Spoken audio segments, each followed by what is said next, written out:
Good morning, everybody. Today I'm going to give you the top 5 things about living in Belarus and the top 5 worst things about living in Belarus. Now, as you may have guessed from the title, I have left Belarus. Why? Well, the original plan was to go for a year, and basically the year is up. Combine that with what is happening in that part of the world at the moment. Borders are getting tighter and tighter. It's getting harder and harder to exit. And I thought it was just prudent to move on now. Anyway, let's get into it. Let me give you the top 5 things about living in Belarus. Number 1 on the plus side. Saturday night is Bunya Night, the Russian sauna house. Now, not only is the night where we fire up the sauna and warm your bones, especially in the cold winter, but we usually have a barbecue, friends around, music, laughs, and it's always a great night. Now, number 1 on the negative side, driving in the car.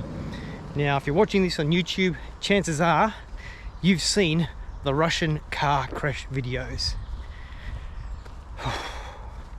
The way they drive, you don't need to be involved in an accident to take years off your life.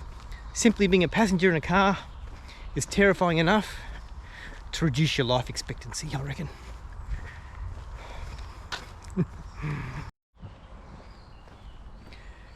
Number 2 thing that I liked was the Belarusian forests. Very similar to what I'm seeing here in Vilnius. Fantastic to walk through and cycle through and get back with nature. Having said that, on one of my last rides, came around the corner and nearly had a direct head-on with a moose. That was interesting to meet a moose. Also a little bit terrifying, but no, the Russian forests are magnificent. On the downside, the second thing I don't like, the mosquitoes. They're bloody massive and they're prolific in the forests. It's a good incentive to keep moving. You can't stop or you get eaten alive.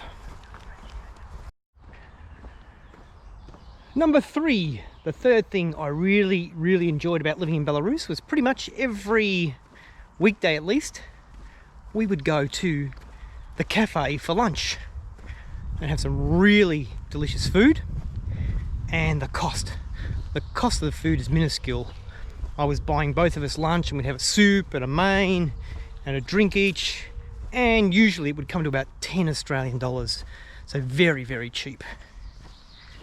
Now, the number 3 thing I didn't like was the food. I tell you what, after being there for a year, I just about neck someone for a good curry about now.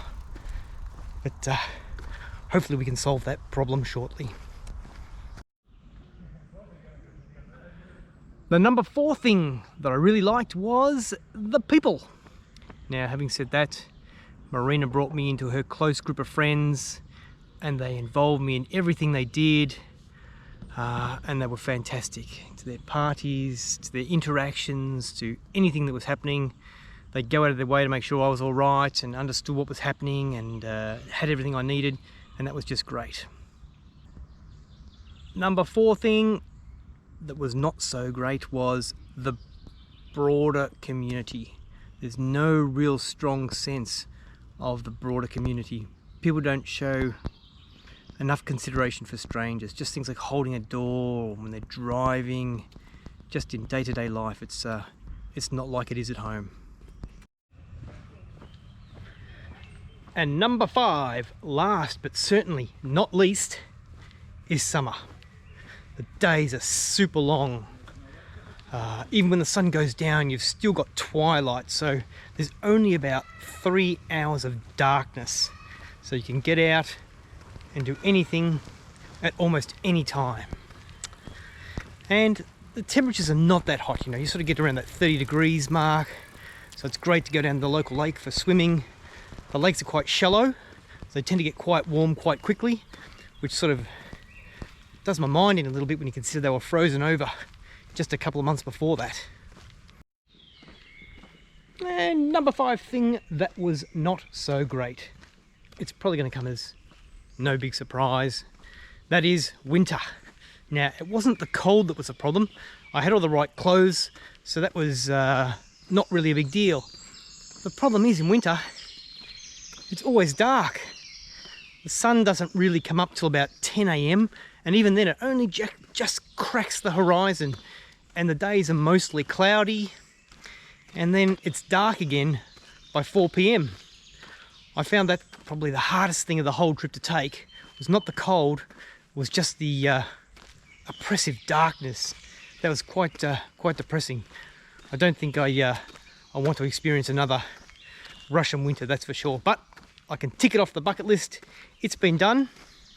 Anyway, from Belarus, that's das vidanya, goodbye.